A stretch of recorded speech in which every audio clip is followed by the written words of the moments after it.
The most dangerous promises are never spoken out loud. I used to believe love arrived with flowers, laughter, and stolen glances across crowded rooms. I never imagined it would arrive wrapped inside a marriage contract with a man the entire city feared to even name. The morning I agreed to marry Damian Romano, the sky over Boston was the color of cold steel, and the wind carried the sharp scent of rain across the courthouse steps. I stood there gripping a folder that held every unpaid bill my family had hidden from me for months. Medical expenses, mortgage notices, final warnings from the bank. My father had spent 30 years building a small construction company with his own hands, but one terrible recession followed by a heart attack had erased everything faster than any storm ever could.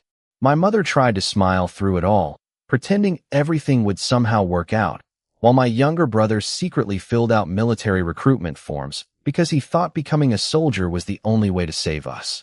Then Damian Romano made an offer no one could ignore. He would erase every debt. He would pay every hospital bill. He would protect my family from losing the only home we'd ever known. In return, he wanted one thing. Me. Everyone expected me to scream, to refuse, to run. Instead, I picked up the pen because sometimes survival doesn't look heroic. Sometimes it looks like surrender. I had only seen Damian once before that day, standing across a crowded charity gala nearly 2 years earlier. He hadn't spoken to me. He hadn't smiled. He had simply watched from across the ballroom, while powerful men instinctively stepped aside whenever he moved. His tailored black suit looked flawless beneath the crystal chandeliers, and his pale blue eyes carried a quiet confidence that made everyone else seem smaller without him saying a single word. People whispered his name with equal parts admiration and caution. Businessman, philanthropist, investor. Others used different words when they thought no one was listening. Mafia boss, kingmaker, untouchable. Yet standing in front of me now, he looked almost disappointingly calm. No threats, no demands, no celebration. He simply placed the marriage agreement on the polished oak table between us and waited. You should read every page, he said in a voice so controlled it barely rose above the ticking clock on the wall. I searched his face for cruelty and found nothing. I searched for arrogance and found even less. It unsettled me more than anger ever could. If I sign this, I whispered, my family walks away free. His eyes never left mine, every one of them. And after today, a faint silence settled between us before he answered. After today, you become Mrs. Romano. My hand trembled as the pen touched the paper. I kept telling myself this wasn't love. It wasn't destiny. It was simply the price of saving the people who had spent their entire lives protecting me. But as Damian accepted the signed contract without the slightest hint of triumph, I couldn't shake the strange feeling that this marriage wasn't the beginning of his plan. Somehow, it felt like the end of a very long wait. The wedding lasted less than 20 minutes, yet every second felt borrowed from someone else's life. The judge offered a polite smile, witnesses signed their names, and a simple gold band settled around my finger with surprising weight. There were no photographers, no music, no cheering friends waiting outside the courthouse. Only silence. Damian thanked the judge with quiet professionalism before opening the passenger door of a sleek black sedan for me himself. It caught me off guard. A man with his reputation could have asked anyone to do something so ordinary, yet he waited until I was comfortably seated before walking around to the driver's side. We drove for nearly 45 minutes without saying much. Boston slowly disappeared behind us, replaced by rolling hills, towering maple trees, and iron gates that opened before the car even slowed down. Beyond them stood Romano Estate, a mansion so large it looked less like a home and more like a private museum hidden from the rest of the world. Floor-to-ceiling windows reflected the afternoon sun, while perfectly trimmed gardens stretched across acres of land. I had never imagined anyone actually lived in places like this. As soon as the car stopped beneath the covered entrance, several staff members appeared almost instantly. They greeted Damian with respectful nods before every pair of eyes turned toward me. Not with curiosity, not with judgment, with quiet acceptance. One elderly woman stepped forward wearing an elegant navy dress and smiled warmly. "Welcome home, Mrs. Romano." The words landed harder than the wedding vows had. Home. I almost corrected her, almost explained that this was only an arrangement, But Damien simply picked up my small suitcase before I could reach for it. "Margaret will show you around," he said calmly. "Everything you need has already been prepared." I frowned. Prepared. Margaret opened a set of double doors leading into a bright bedroom overlooking a peaceful lake behind the estate. Sunlight spilled across polished hardwood floors. Fresh flowers rested beside the window. Shelves already held my favorite novels, including an old copy of Little Women with the worn blue cover I had owned since high school. My heart skipped. "How did you know this was my favorite book?" Margaret looked genuinely surprised. "Mr. Romano selected everything himself." I turned slowly toward Damien, who remained standing near the doorway with the same unreadable expression he always wore. "You did not have to do this." "I know." His answer came without hesitation. That somehow made it more unsettling. After Margaret quietly excused herself, an uncomfortable silence settled between us. I finally asked the question that had been building inside me since the courthouse. "What exactly do you expect from me?" Damien looked out toward the lake before answering. "Respect. Honesty. Patience." I folded my arms. Nothing else. His eyes met mine, calm but impossibly steady. "No one in this house will ever force you to become someone you are not." I searched for hidden meaning, but found none. "There have to be rules." He nodded once. "There are 3. He spoke them slowly, almost as if he wanted me to remember every word forever. "Do not ask about my business. Do not leave the estate alone until security has evaluated every situation. And never doubt that if I make a decision involving your safety, it is because I intend to keep you alive and well." I stared at him in disbelief. "You expect me to accept all of that without questions?" For the first time, something almost resembling sadness flickered behind his pale blue eyes. "No," he said quietly. "I only expect you to survive long enough to understand why." The first week inside Romano Estate felt less like the beginning of a marriage and more like living inside an elegant mystery. Every morning, I woke to fresh coffee waiting outside my bedroom door exactly the way I liked it, with 1 spoonful of cream and no sugar. Every evening dinner appeared on the terrace overlooking the lake just before sunset, even though I had never told anyone that sunsets had always been my favorite part of the day. It was as if the house itself already knew me. I kept reminding myself there had to be a practical explanation. Wealthy people hired assistants who researched everything. That had to be it. Still, little details continued to unsettle me. One afternoon, I wandered into the enormous library, expecting shelves filled with business books and legal documents. Instead, I found novels, history collections, and an entire section dedicated to elementary education, the same subjects I had studied in college. I reached for one of the books and noticed a small handwritten note tucked inside the cover. It was only a reminder about replacing a damaged copy years ago, but the handwriting belonged to Damien. My pulse quickened. Why would he personally organize books I would enjoy before I had ever stepped into this house? I was still turning the pages when I heard footsteps behind me. Damien stood quietly at the entrance, wearing a charcoal suit as though he had just returned from another meeting. "You found the library," he said. "It is difficult to miss." I closed the book carefully. "You seem to know an awful lot about what I like." His expression barely changed. People reveal more than they realize. That answer only frustrated me more. Or someone has been paying very close attention. For a moment, neither of us spoke. Sunlight filtered through the tall windows, casting long shadows across the polished floor. Finally, he walked toward a shelf, returned a book someone had left on a table, and looked at me with surprising calm. "Does it make you uncomfortable?" I laughed softly, although there was little humor in it. "Would it not make you uncomfortable?" He considered the question. "Perhaps." Then he changed the subject.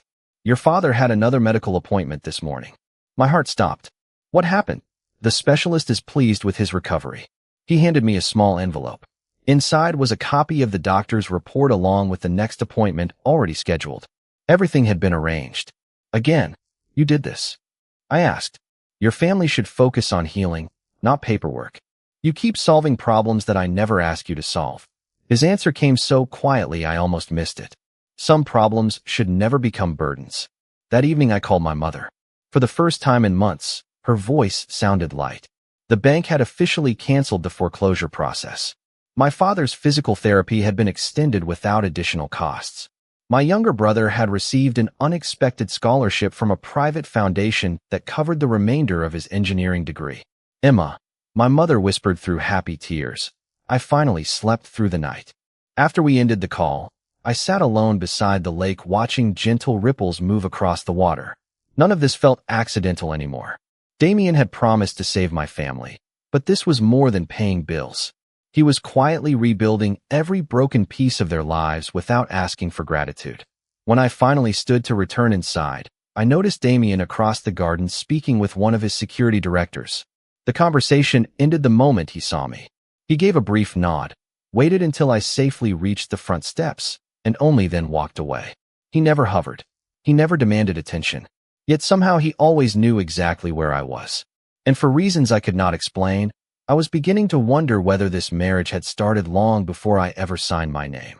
I started paying attention to the smallest things because the biggest questions never seemed to have answers. Damien remained. Impossible to read. He left before sunrise almost every morning and returned long after dark.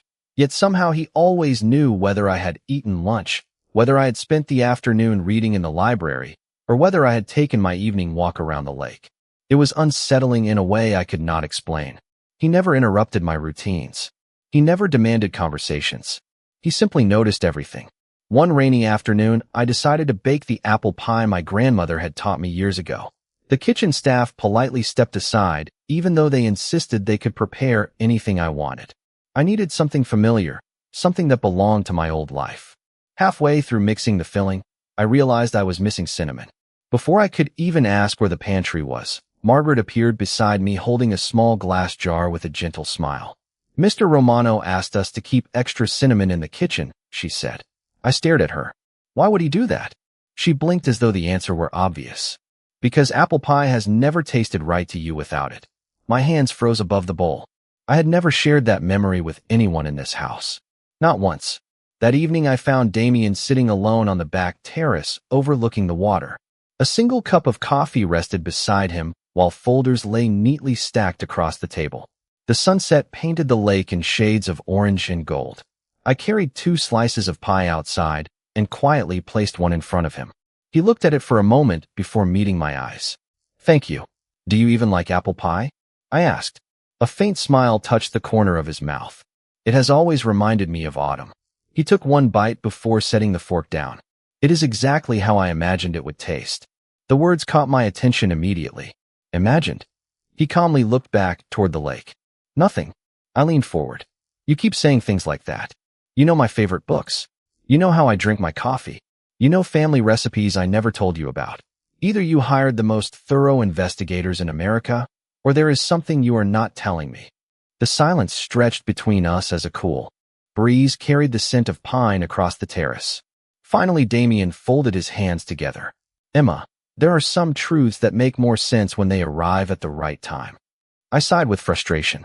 "You always answer questions without actually answering them." "Perhaps." He stood, buttoned his jacket, and prepared to leave before pausing beside my chair. "You have an appointment tomorrow morning." I frowned. "An appointment?" "The elementary school 2 miles from here needs volunteers for their reading program. I thought you might enjoy spending time with the children again." My heart skipped. Teaching had been the part of my old life I missed most. "You arranged that too?" He nodded once. "Only if you want it." Before I could thank him, he quietly disappeared into the house. The next morning, the principal welcomed me as though she had been expecting me for weeks. The children laughed, shared stories, and filled the classroom with the kind of joy I thought I had left behind forever. Driving back to the estate that afternoon, I caught myself smiling without realizing it. Then I remembered something that stopped the smile almost instantly. I had never told Damien that teaching was the only dream I had never wanted to lose. Yet somehow, once again, he already knew. 3 weeks passed before curiosity became stronger than caution. I never intended to search through Damien's private life. I kept reminding myself that everyone deserved secrets, especially a man who carried responsibilities I could barely understand. But questions have a way of growing louder when every answer only creates another mystery. It happened on a quiet Saturday afternoon while a heavy rain tapped softly against the windows. The estate felt unusually still. Most of the staff had the weekend off, and Damien had left before dawn for a meeting in New York. I wandered through the East Wing looking for an old atlas Margaret had mentioned earlier that week. Instead, I found a narrow hallway I had somehow never noticed before. At the very end stood a dark walnut door unlike every other room in the house. There was no nameplate, no decoration, only a simple brass key resting in the lock as though someone had forgotten to remove it. I hesitated.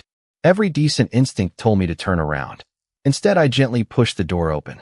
The room inside was smaller than I expected. Warm light filtered through tall windows, illuminating shelves lined with carefully labeled storage boxes, framed photographs, and journals arranged with remarkable precision. Nothing looked hidden. Everything looked cherished. My eyes settled on the nearest photograph first. It was me. I was standing outside the elementary school where I had accepted my very first teaching position. I looked younger, nervous, and completely unaware someone had captured the moment. The date written neatly beneath the frame was 5 years earlier. My heartbeat quickened. I picked up another picture. I was carrying groceries through a neighborhood farmer's market, laughing beside my mother. Another showed me sitting alone in a public library reading beside a window. Another captured me decorating a classroom bulletin board before the first day of school. None of the photographs felt invasive or cruel. They had all been taken from a respectful distance, preserving ordinary moments I had completely forgotten. Yet there were hundreds of them, carefully organized by year, by season, by place. My hands began to tremble as I opened one of the journals resting beside the photographs. I expected business notes. Instead, I found short handwritten entries. She smiled at a little girl who had dropped her ice cream today. She bought another one before the child's mother could reach her wallet. Another page read, "She stayed after school for 2 extra hours helping one student learn to read.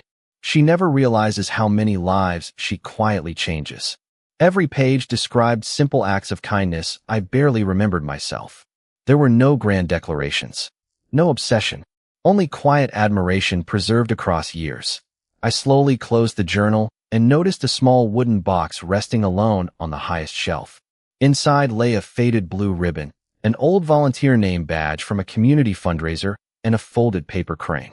The paper crane stole my breath. I had made hundreds of them with children during a literacy fundraiser almost 7 years earlier. I remembered giving the last one to a stranger who had anonymously donated enough books for an entire classroom. I never saw his face because he had quietly left before the event ended. My fingers tightened around the tiny paper bird as memories blurred together. Footsteps echoed softly behind me. I turned so quickly the box nearly slipped from my hands. Damien stood silently in the doorway. He looked neither angry nor surprised. His pale blue eyes simply rested on the paper crane before meeting mine. For several long seconds, neither of us spoke. Then, in a voice barely above a whisper, he said, "I always wondered when you would finally find that room." I could not find the words. I stood there holding the fragile paper crane while years of impossible questions crashed together inside my mind. Damien remained at the doorway, his shoulders relaxed, his expression calm, almost relieved. He did not rush toward me. He did not try to explain himself before I was ready. He simply waited. Finally, I looked around the room once more. "How long?" My voice barely sounded like my own.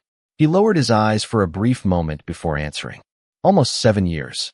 The number echoed through the silence. 7 years. Long before my family lost everything. Long before our marriage. Long before I even knew his name. I shook my head in disbelief. "That is impossible." He slowly stepped into the room, stopping several feet away as though afraid that coming any closer might make me walk away. "Do you remember the literacy fundraiser at St. Andrew Community Center?"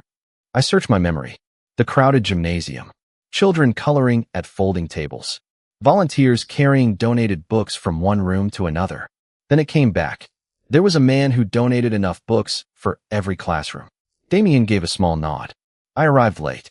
I intended to leave without speaking to anyone. His eyes drifted toward the paper crane still resting in my hands. "You stopped me." I frowned. "I do not remember speaking to you. You did not know who I was." His voice remained gentle. "One of the volunteers accidentally spilled coffee on my jacket." Everyone around us panicked. They recognized me. You did not. I tried to picture the moment. Fragments slowly returned. A tall man standing alone near the exit. A fresh stain across an expensive suit. "You laughed," Damien continued quietly. "You said that if coffee stains were the worst thing that happened to me that day, then I was having a better day than most people." Heat rose to my face. It sounded exactly like something I would have said. Then you handed me this paper crane. He looked at the tiny folded bird with unmistakable warmth. You told me one of your students believed paper cranes carried hope farther than fear. I swallowed hard. I thought you were just another donor. I wanted to be. His smile carried both gratitude and sadness. No one had spoken to me like an ordinary person in a very long time. He walked slowly toward one of the shelves and gently touched the frame, holding the oldest photograph. After that day, I quietly supported every reading program you volunteered for, every school fundraiser, every scholarship request that crossed my foundation.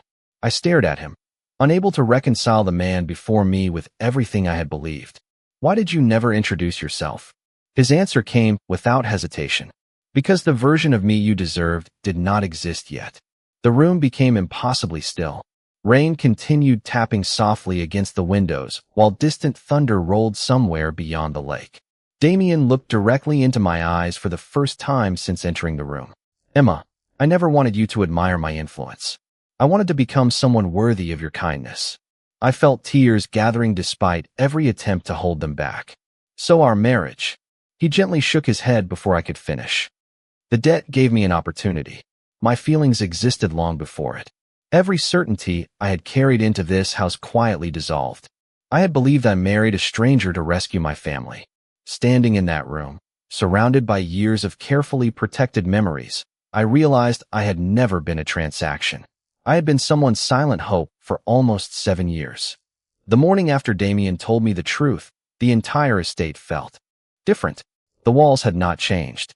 The gardens still glowed beneath the early sunlight, and the lake remained perfectly still, but I could no longer see any of it through the same eyes.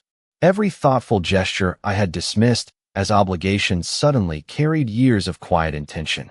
Every coincidence had become a memory I simply had not known existed. I spent the afternoon helping children at the elementary school, but my thoughts kept drifting back to the room filled with photographs and journals. One little girl handed me a drawing of 2 birds sitting on the same branch. They waited for each other, she explained with complete certainty. Her innocent words stayed with me all the way home. As our car approached the estate gates, I noticed something unusual. Security vehicles were parked near the entrance, and several members of Damien's team spoke into radios with calm but unmistakable urgency. The atmosphere remained orderly, yet everyone seemed more alert than usual.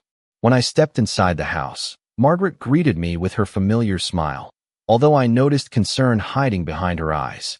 Mr. Romano asked me to bring you directly to the west sitting room when you arrived. My heartbeat quickened. Damien stood beside the fireplace, still wearing the navy suit he had left in that morning.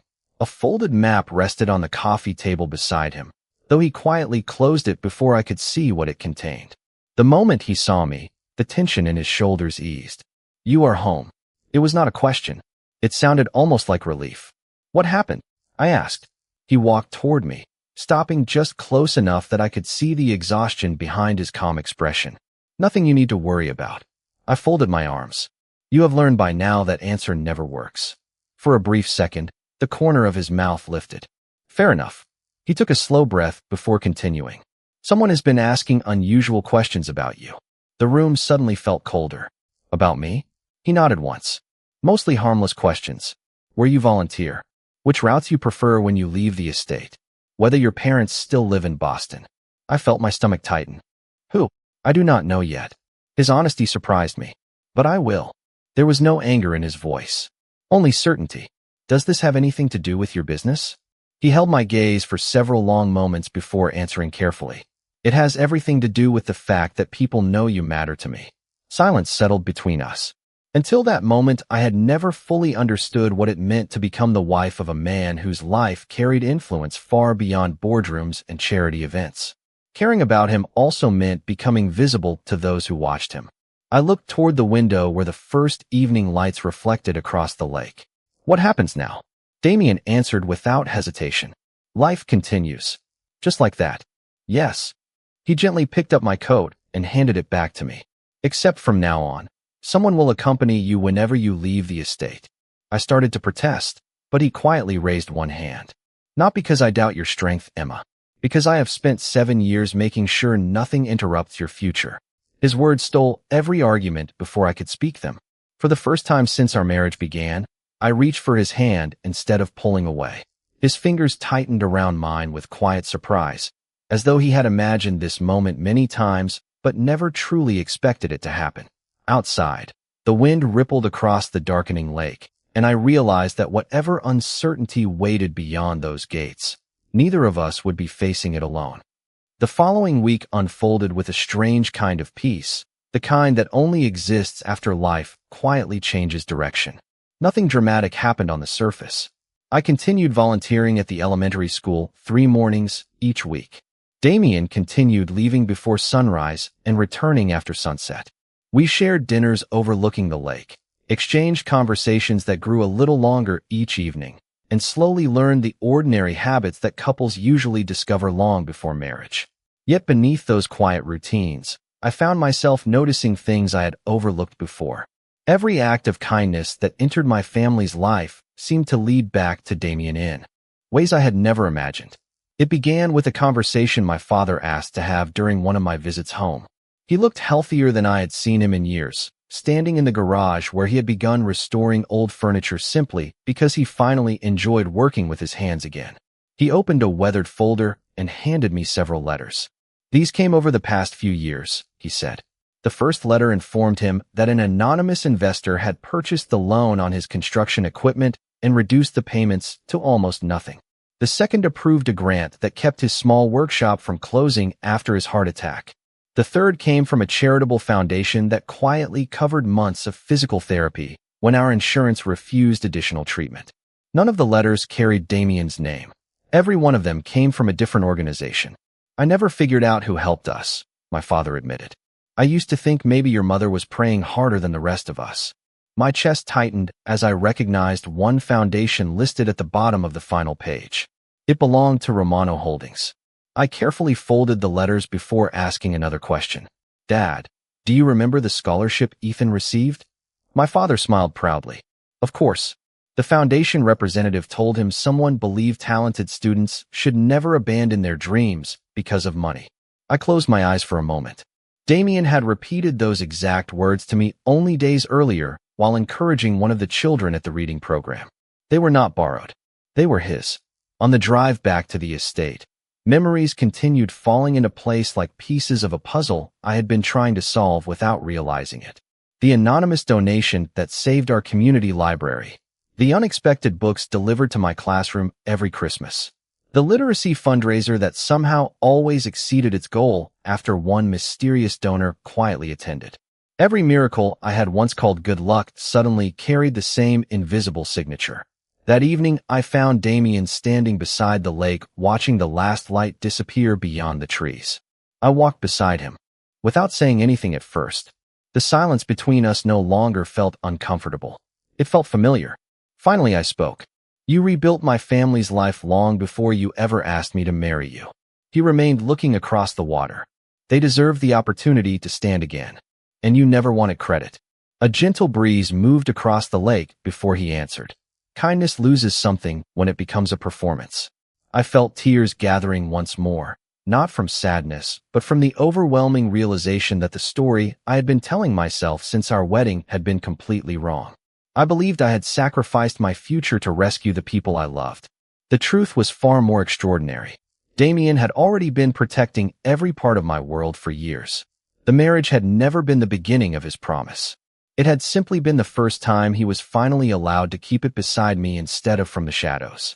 Spring arrived quietly, almost as if the world itself had decided that enough storms had passed.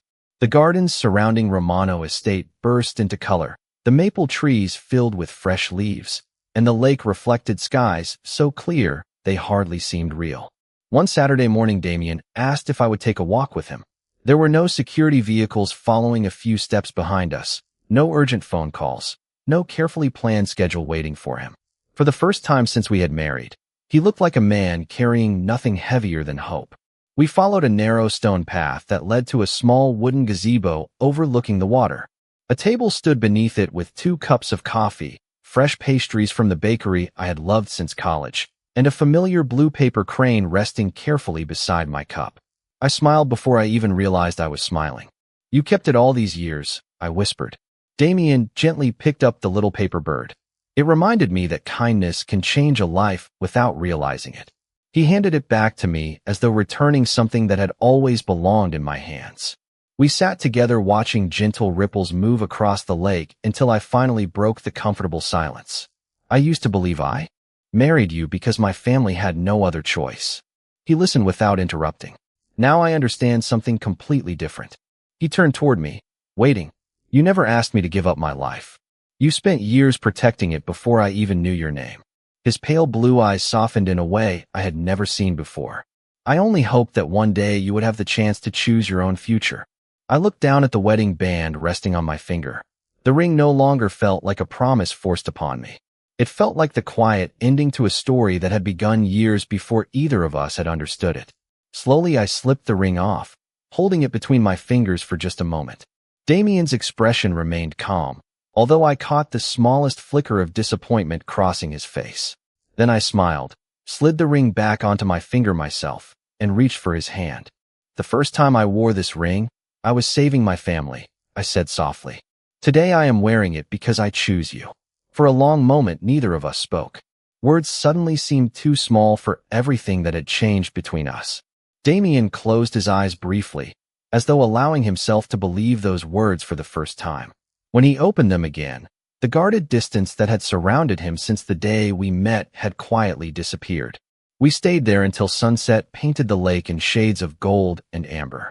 Birds drifted across the water while a gentle breeze carried the scent of blooming flowers through the trees. Looking back now, people often ask me whether I was afraid to marry the man everyone else feared. The truth is far simpler. I was afraid because I believed our story began with sacrifice. I was wrong. It began years earlier with a single act of kindness that neither of us understood would change two lives forever. Sometimes destiny does not arrive with fireworks or grand speeches. Sometimes it waits patiently in the background, protecting you long before you ever learn its name. And sometimes the greatest love is not the one that asks to be seen, but the one that quietly spends years proving it was always there.